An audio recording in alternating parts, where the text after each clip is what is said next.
What's up, guys? It's Coach Grant with First Down Training, and today we're going to be breaking down some good and bad post routes versus press coverage, and then we're going to talk about a little bit of a post route against off man, okay? So we're going to be talking about the do's and don'ts of what to do when you're playing a press DB and you got to run a post and you want to take an inside release. So these first two clips are the exact same route. One of them is a little bit skinnier, but it's ultimately the same release, same route, what you should do and what you shouldn't do on a post route, okay? So first things first, fellas, I want to talk to you about how you guys can improve your route running in 10 days, okay? So if you guys want a 10-day route running schedule with specific drills and technical points to improve your route running, the specific things that you need to do drill-wise and technique-wise to become a better route runner in only 10 days, check out that very first link in the description. 45-minute long video, 10-day route running schedule that you guys can take with you. Once you have the video, you own the video, so check out that link in the description to get started. Let's get started with this video. So first things first, you see how when we come off the line here, he gives this kind of wide step, not really necessarily any head movement, and this DB is able to stay on our hip. We don't make that break at the top, and then he's able to make a play, okay? So now,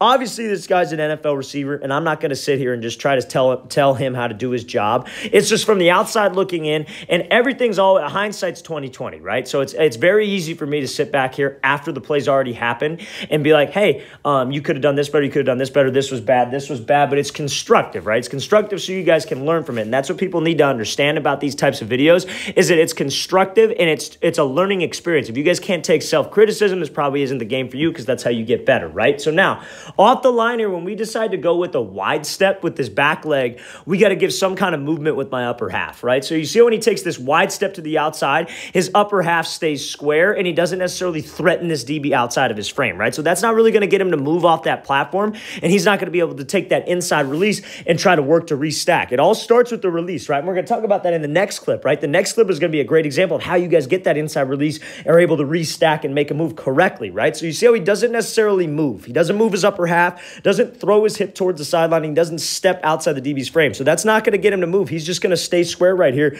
the entire time. So you see, I don't get him to move a whole lot, and I try to get this inside release. Now this DB's just going to open up, going to get hands. He kind of forces him to the inside, knocks him off this platform a little bit. Receiver's doing a good job of dipping that shoulder, dipping that inside shoulder, trying to restack right, trying to shoulder reduce right here to get back over the top. But this would have had a much more effect. It would have been much more effective if we actually moved this DB off of his platform. So that's the goal. Every time we go with a wide step release, anytime we're trying to take an inside release, trying to move that DB off his block, take the inside release, restack, and then leave him, right? So that's the entire goal. Now, you see when he gets up to the depth of this post route here, then he makes it a little skinny, but this is that foot that he's going to be breaking off of. You see how it was just kind of like a soft cut, and he rounded it into this post, right? And I know he's kind of double covered, right?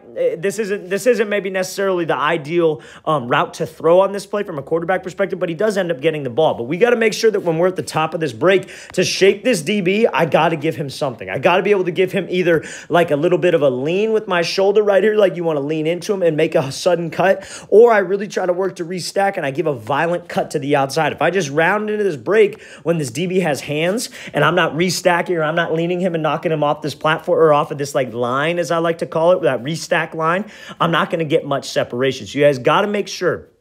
And when you guys get back over the top of this DB, we really work to restack, and it starts with the release. If I can move him off that platform, off the release, take the inside release, restack, and then he's watching my back hip, that's going to get me a lot of separation. But you see how you're here, and if I'm hip to hip with this guy, you got to still have a plan, right? You got to always have a plan. What if this DB plays it well? We want to give a little bit of a shoulder lean, then break this thing off. But because that break doesn't have much explosion, I kind of round this thing out. I know it's a skinnier post here, and he kind of rounds this thing out a little bit. That's not going to get you as much separation as it would if you gave him that hard cut, right? So it's real important here that we make sure that we give this DB this hard cut and to get him off that line, okay? But you see how he's able to make this play downfield because he's hip to hip the whole way down with him, whole way down, and it starts with the release, like I said, okay? So let's watch this thing again, full speed one more time, making sure, fellas, that we got to step outside of his frame and I move my upper half, okay? So let's watch this thing full speed one more time. So he doesn't step wide enough. Make sure you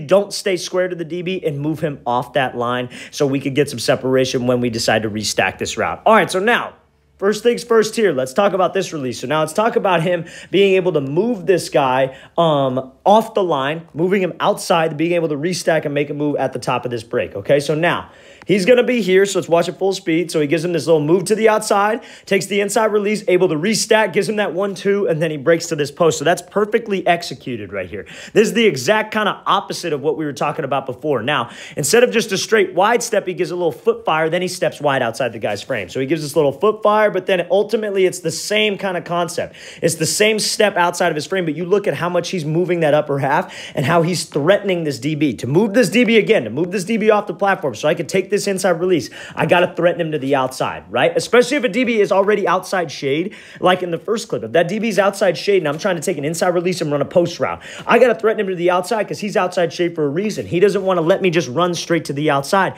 He wants to force me to the inside, kind of like that last clip. So we got to threaten him there. And how I threaten him there is by actually selling with my upper half, moving my upper half, give a little head and shoulder fake, but also throwing your hip towards the sideline. If you guys can throw your hip towards the sideline like this, step outside of his frame like you're driving. You got the left lane, you got the middle lane, and then you got the right lane. And you step to that right lane, that's what's going to move him off this block. Now, you see when he's here, he works to restack. He takes that inside release, he kind of dips that shoulder, and now where's this DB? Eyes are on the back of his hips. So what does he decide to do? He goes with this rocker step at the top of the break. So when you guys are able to get over and restack, you got to give him some kind of a move. So he goes with this 1-2. And you see, again, how much he's selling with that upper half, how sudden of a break this is. Because if you guys are running and you guys are making a soft cut to a post or a soft cut to a corner or whatever route it is, and that cut is soft, you're not going to be explosive and you're not going to be able to get some separation. That cut has got to be so explosive that you shoot out on this post, that you're popping that foot in the ground, and that rocker step is the most explosive cut you can do right now, right? So he gives that heavy first step,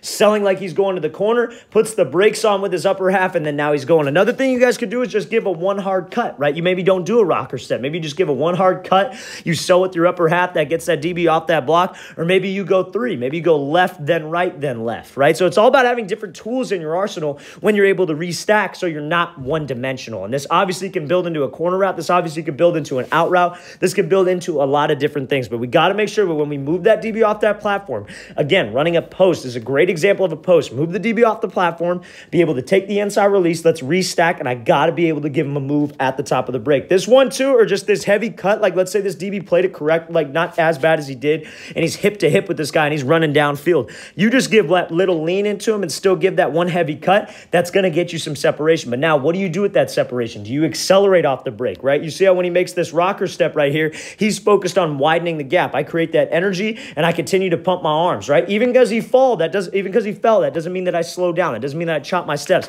Doesn't mean that I'm stopping my hands. I got to continue to drive and continue to push onto that post break. Let's watch this thing again, full speed one more time. That's a great job here. Let's watch it again. So he comes off, moves him off that platform, step outside his frame, restack, throw that heavy 1-2. Make sure that you're selling with your upper half to create some space. All right, so now I wanted to include this clip right here, just as kind of a refresh for how to do a post against off man. Now, the mistakes that people will make against off man is that they will not attack this leverage, right? So he's inside shade and you got to run a post. What guys will do is they'll just run straight and they try to run a post and they end up running into this guy. You got to make sure that we attack his midline and square him up because that will force him to make a decision. He will either weave to the inside and keep his leverage or he will backpedal. So let's watch it full speed. So you see how he attacks him and he just gets him on his heels, gives him that quick little 1-2, and then is able to create some separation on this post. So he runs at him, right? Running at him, attacking that midline, closing the cushion, right? Now that DB, what did he do? Made a mistake. He started backpedaling. He didn't keep his leverage to the inside.